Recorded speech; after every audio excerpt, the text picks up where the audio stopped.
Episódio 3 da primeira aula de evolução, uma breve história do pensamento evolutivo. Bom, os trabalhos do Darwin, na metade do século XIX, causaram uma grande revolução, que a gente pode chamar da Revolução Darwiniana. Uma grande revolução científica, no meio científico, mas também uma revolução social, né, em termos do lugar, né, da posição do homem no universo, do lugar do homem no universo. Né. Os trabalhos dele têm duas mensagens, tem muitas mensagens, mas tem duas principais que são: a primeira, que as espécies não são fixas, que elas mudam com o tempo e que, além disso, são originárias a partir de ancestrais comuns, tá certo? E que causas naturais explicam a origem e a diversidade das espécies. No caso, o principal mecanismo seria a seleção natural. Tá? Isso é uma grande revolução porque tira o homem daquele pedestal que ele sempre teve, né, que ele sempre esteve, e coloca ele como mais uma das milhões de espécies de organismos que existem, mais um mamífero, mais um primata das milhões de espécies que nós temos na Terra. Né? Então, ele, da mesma forma que uma revolução científica, né, principalmente da física, séculos antes tirou, né, a Terra como centro do universo, a Revolução Darwiniana tira o homem como centro do universo, como centro de todas as coisas que existem, né, e coloca ele no lugar de mais uma espécie, tá certo? Que obedece leis naturais e que evoluiu a partir de leis naturais. A visão de mundo, né, de natureza, de diversidade que a gente tem, ela remonta aos filósofos gregos, né, que foram pensadores, né, que pensaram sobre as coisas e as ideias e como que a gente define ideias, como a gente define coisas, né? Então, chamando a atenção aqui principalmente para dois expoentes, né, desse movimento, né, dessa escola de Atenas, que a gente pode chamar.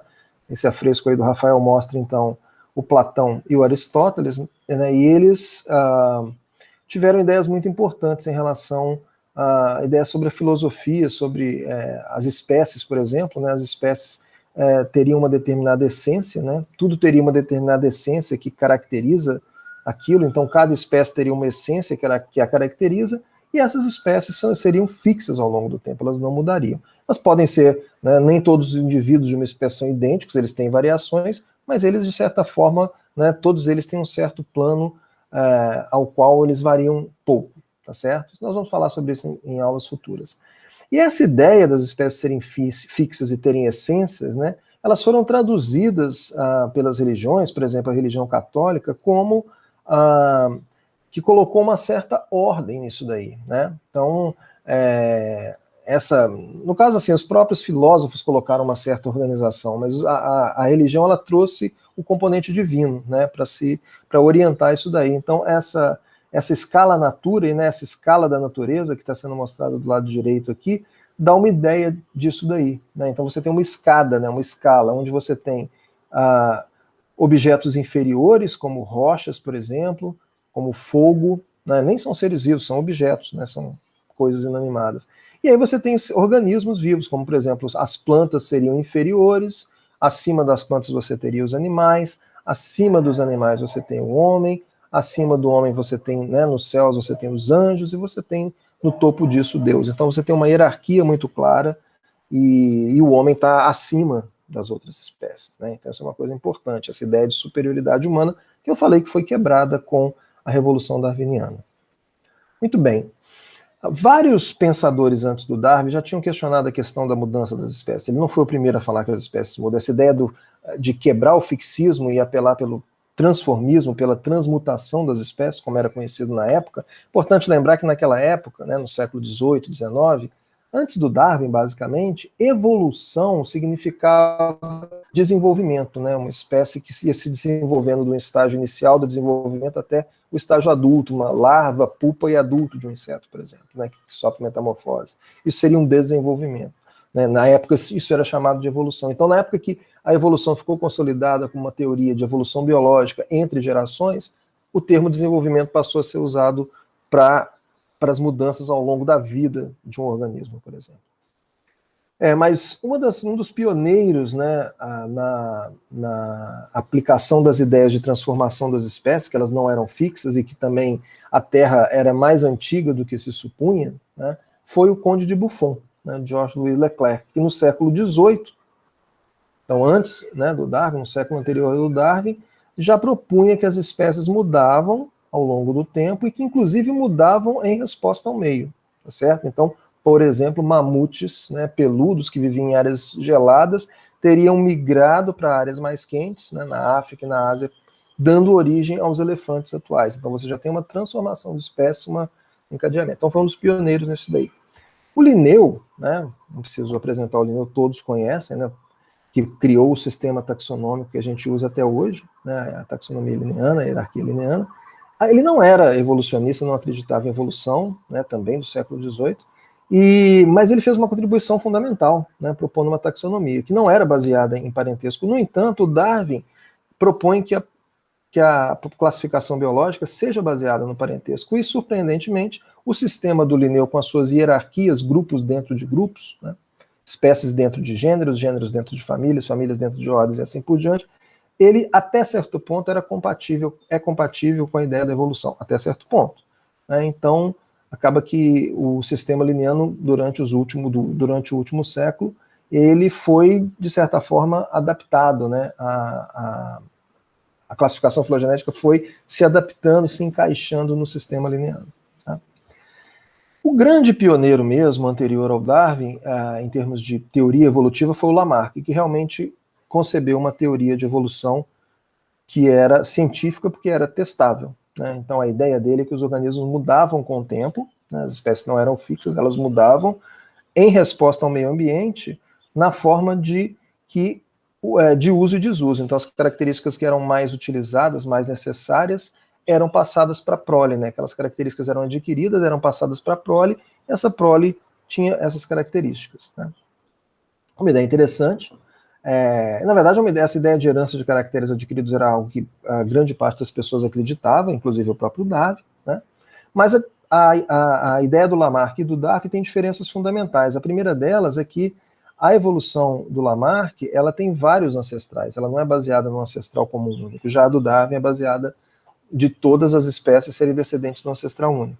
A do Lamarck não, eram vários ancestrais que surgiam, não se sabia como, talvez por geração espontânea, que era uma ideia aceita, bastante aceita na época, e que se desenvolviam, que evoluíam ao longo de uma linha só, em direção à maior complexidade. Tá certo? Então, nessa ideia, a evolução era meio que um sinônimo de progresso. Já no caso do Darwin, não necessariamente. A evolução poderia as formas mudavam, né? Então esse eixo aqui significa forma e não necessariamente complexidade, ao longo do tempo, dando origem a novas espécies. Então ancestrais dando origem a descendentes, ok? Gerando, né, a árvore da vida que a gente conhece hoje. Então a teoria do Darwin é mais robusta nesses aspectos. Bom, o Darwin chegou nessas ideias, né, depois de muito tempo, né? Na verdade ele ficou guardando essas ideias durante mais de 2 décadas. Grande parte disso começou quando ele embarcou no Beagle, né, no navio Beagle, que partiu da Inglaterra, veio para a América do Sul, depois contornou a costa sul da América do Sul, que era o principal objetivo dele, mapear essa costa, e depois foi para outras partes do mundo, deu a volta ao mundo, voltou, deu uma paradinha na Bahia de novo e voltou para a Inglaterra. Então foi uma viagem de 5 anos, onde o Darwin fazia companhia ao capitão Fitzroy, e agia como naturalista. Esse período foi fantástico, ele pôde conhecer, né, a diversidade tropical aqui do Brasil, por exemplo, e ele teve várias experiências que foram marcantes. Por exemplo, ele testemunhou vulcão, testemunhou terremoto, né, tudo isso são fenômenos geológicos muito bem descritos pelo Charles Lyell, que é o principal geólogo da época, né, e depois acabou virando um grande amigo do Darwin, que propunha que as mudanças geológicas, elas aconteciam ao longo de muito tempo e eram lentas e graduais. Isso influenciou bastante o pensamento do Darwin sobre seleção natural, né? Outra coisa importante que ele viu foram fósseis, como por exemplo esse gliptodonte que está ilustrado aqui, um tatu, né, parente do tatu gigantesco aqui da América do Sul, fóssil, né, preguiças gigantes fósseis, e ao mesmo tempo ele enxergava tatus andando por aí hoje em dia, que não eram os mesmos, eram diferentes, preguiças também diferentes, arborícolas e menores que existem aqui na América do Sul, e ele começou a sacar essa conexão entre as formas do passado, que talvez fossem ancestrais das formas do presente. Isso foi fundamental. E, entre outras coisas, os tentilhões de Galápagos, ou as tartarugas em Galápagos, onde ele observou diferenças nas espécies entre as ilhas, e que talvez a geografia das ilhas poderia ter ajudado esse processo de diversificação desses organismos, né? Então Darwin ficou todos esses anos viajando, pensando, lendo, né, escrevendo seus suas anotações, né, uma delas famosa, né, onde ele, agora ficou famosa, essa árvore que ele desenhou aqui à mão, né, e que mostra as relações de parentesco entre diferentes espécies, tá certo? Então ele voltou para a Inglaterra, ele se casou, né, essa fotografia aqui da época que ele se casou, e com uma pessoa, ele era rico, casou com uma pessoa rica, e ficou mais rico ainda, então com isso ele podia se dar o luxo de não ter que pensar em trabalhar para ganhar dinheiro, e podia viver, ele era uma pessoa mais reclusa, que vivia em casa e podia pensar e podia trabalhar nas ideias dele, né? Então durante cerca de 20 anos ele trabalhou em cima das ideias, leu outros textos importantes, como por exemplo o trabalho do Malthus sobre demografia, né, mostrando que a população, no caso a população humana, cresce numa proporção muito maior do que os alimentos, então vai faltar alimento para todo mundo, existe uma luta pela sobrevivência, isso foi fundamental nas ideias de seleção natural. Ele criou pombos, né, criava organismos, né, tinha esse hábito, e pombos, no caso, era um organismo, um bicho muito fácil de se criar variedades, de se criar, ter raças diferentes, tem exibições, tem, né, competições, e você criava pombos de vários jeitos diferentes, né, através da seleção artificial. Isso daí foi a base, né, a ideia da seleção artificial, muito comum na época, né, e é comum até hoje, né, foi a base para ele pensar na seleção natural. Então, a partir da seleção artificial feita pelo homem, ele imaginou que a seleção poderia acontecer de forma natural na natureza, onde alguns organismos sobreviveriam e deixariam mais descendentes. E ele estava trabalhando nisso, correspondendo com alguns especialistas, mas mantendo as ideias dele em segredo, até quando ele poderia talvez publicar uma grande obra sobre evolução das espécies, provavelmente em vários volumes, falando, né, tudo aquilo que ele pensava. Ele era muito reticente, porque ele sabia que essas ideias teriam um impacto muito grande, ele não queria ser ridicularizado, ele queria que as ideias fossem aceitas, então ele tentou trabalhar em compilar o máximo de evidências possíveis em favor das ideias dele.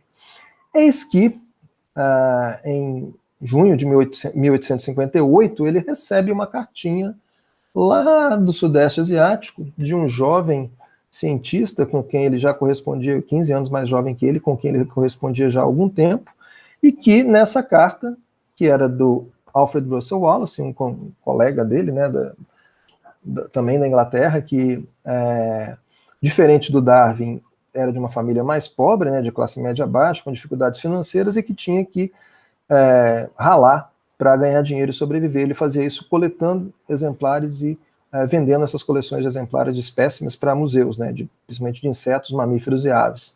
Plantas também, mas principalmente de insetos, mamíferos e aves. E ele veio para a América do Sul quando era bem jovem, com 20 e poucos anos, na época dessa foto que ele veio aqui para o Brasil, né, Rio Amazonas, Rio Negro, junto com Bates, coletou vários exemplares, mandou para a Inglaterra. Na volta para a Inglaterra, o navio dele pegou fogo, afundou, ele perdeu uma boa parte do trabalho dele, mas ele continuou. Depois ele foi para essa região aqui no Sudeste Asiático, tá? Então aqui a gente tem a Austrália, está, né, na ponta do lado de cá, aqui a gente tem a Ásia, né, a península, e aqui a gente tem hoje as ilhas que formam hoje a Indonésia, tá certo? Naquela época eram vários reinos diferentes, vários países diferentes.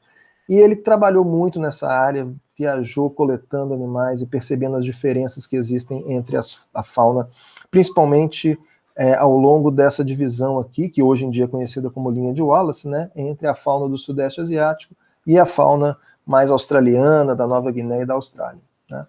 E ele estava bem aqui nesse lugar, aqui nessa ilhazinha aqui, ó, né, nas Molucas do Norte, num acampamento aqui, numa barraca com malária, e teve um lampejo de ideia em relação à evolução das espécies. Esse lampejo foi exatamente baseado nas mesmas ideias do Darwin, baseado no Lyell, baseado na geologia do Lyell, baseado na demografia e na luta pela sobrevivência do Malthus, né? Ele teve a mesma ideia de que as espécies lutavam, que essa luta levava à mudança nas espécies. Ele colocou essa carta aqui em Ternate, né, nessa ilha aqui ao lado, que chegou uns 2 meses depois na Inglaterra e quase matou o Darwin do coração, porque o Darwin estava trabalhando nisso há 20 anos, né, e viu que um cientista mais jovem que ele havia chegado às mesmas conclusões, né? Então, completamente abalado, né, e ele mandou cartas, né, para o Lyell, que era um colega dele, e para o Hooker, que também era outro colega dele, e dizendo que ele, né, tinha perdido, né, o Wallace fez um tratado curto, mas extremamente convincente das ideias dele, E só que o Lyell propôs que eles apresentassem esse trabalho em conjunto na sociedade linneana como, né, uma proposta dos dois, né, porque o Darwin já tinha trocado várias cartas tanto com Lyell, quanto com Hooker, quanto com outros pesquisadores, né, falando das ideias dele, mantendo em segredo, mas discutindo um pouco das ideias, e essas cartas foram apresentadas junto com a carta do Wallace, né, e eles finalmente apresentaram a teoria juntos, né. O Wallace fez grandes contribuições para a ciência, né? Esse daqui é o livro do Amazonas, do Rio Negro, esse daqui é um livro sobre o arquipélago malaio, que é essa região que ele estava também. Distribuição geográfica dos animais, ele é considerado o pai da biogeografia, a gente vai ver uma aula sobre isso. E, finalmente, ele publicou um livro com a teoria da seleção natural, chamou isso de darwinismo, ele mesmo chamou isso de darwinismo, né? Apesar de ter algumas teorias da conspiração que os dois, que o Darwin teria passado o Wallace para trás e tal, tudo indica que isso é bobagem, na verdade, realmente os dois foram muito honrados, né, em fazer esse arranjo. Esse arranjo que foi feito, acho que foi o melhor para a ciência, porque o Darwin recebeu o crédito que ele deveria, o Wallace também recebeu o crédito que ele também deveria, né? Então, em julho de 1858, foi lido lá na Sociedade Linneana essas cartas, esses artigos de Darwin e Wallace sobre seleção natural e a evolução das espécies. O Darwin não estava presente, o filho dele tinha falecido há pouco tempo, né, poucos dias, então ele não estava lá. O Wallace nem sabia desse arranjo, estava lá do outro lado do mundo, né, então ele não sabia desse arranjo. Mas ele ficou muito feliz, as cartas dele depois, ele disse-se desonrado de estar junto com, né, pessoas tão famosas, ele era um pouco mais novo, né, ainda não era um cientista estabelecido, mas ficou muito feliz com o arranjo e merece o crédito por ter descoberto a teoria, né, independente do Darwin, mas, né, se houvesse um Nobel para isso hoje em dia, eles provavelmente deveriam compartilhar esse Nobel, tá certo? Bom, isso fez com que o Darwin apressasse o trabalho dele, né, porque senão ele ia demorar a vida inteira e mais 2 semanas para poder publicar tudo. Então, um ano e pouco depois, né, em novembro de 1859, foi lançado o livro A Origem das Espécies, que era um resumo, segundo o próprio Darwin, das ideias dele. Várias coisas ficaram de fora, por exemplo, a evolução do homem ficou de fora, porque era um tema muito polêmico que ele deixou para depois, né? Mas ele tentou colocar um apanhado geral de todas as ideias, tá certo? As principais são a descendência com modificação a partir de ancestrais comuns, né? A primeira delas, e a segunda é a seleção natural como principal mecanismo para a origem das espécies. Essas duas são as grandes ideias, né? Existem outras muito importantes, como a seleção sexual, como o papel da geografia na evolução, mas essas duas são as principais, tá certo? A descendência com modificação e a seleção natural. Isso daí ficou, né, claro, limpo e, né, a partir de então. Chamar a atenção, só para encerrar, um pouco do papel do Brasil nisso, né? Esse daqui é o Peter Lund, que é um dinamarquês, né? Nasceu na Dinamarca, mas se formou nas melhores escolas da Europa como naturalista e veio para o Brasil e acabou, numa segunda viagem para o Brasil, acabou ficando para o resto da vida, se estabeleceu em Lagoa Santa, Minas Gerais, próximo de onde hoje é Belo Horizonte, mas na época dele Belo Horizonte nem existia. E ele se estabeleceu lá porque ele foi apresentado por um outro dinamarquês, o Clausen, né, que era um aventureiro que estava aqui no Brasil, as cavernas da região cárstica de Lagoa Santa. E nessas cavernas ele descobriu milhares de fósseis, descreveu centenas de espécies do Pleistoceno de Minas Gerais. E essas descobertas foram usadas e foram citadas pelo Darwin na Origem das Espécies, né? Ele cita principalmente as relações de parentesco entre as formas extintas e as formas viventes no mesmo continente. Aquela história que eu falei de, né, tatus fósseis e tatus atuais, preguiças fósseis e preguiças atuais no mesmo local, né? Isso é um indício, né, de continuidade, de correlação entre as formas extintas e as formas atuais. Então, Lund fez escavações em centenas de cavernas, recuperou milhares, descreveu, enviou material para a Europa, para várias pessoas escreverem, é considerado o pai da paleontologia brasileira, apesar de não ter se naturalizado brasileiro, viveu grande parte da vida no Brasil e foi enterrado em Lagoa Santa e tem uma contribuição fantástica, inclusive até a descoberta de esqueletos humanos, né, na região de Lagoa Santa. Então, e alguns deles são muito antigos, datam, né, são entre os mais antigos da América do Sul, né. A Luzia, propriamente dita, que é a mais antiga, não foi das escavações dele, foi descoberta nos anos 70, mas tem várias outras ossadas de humanos que foram da época dele. que de certa forma deu um nó na cabeça dele, que era um catastrofista, né, que acreditava que espécies do passado não poderiam estar vivas hoje em dia, mas na verdade as próprias descobertas dele mostraram o contrário, tá certo? Então essa foi uma breve passagem pela história do pensamento evolutivo. Na próxima aula a gente vai continuar essa história falando um pouco sobre micro e macroevolução depois de Darwin.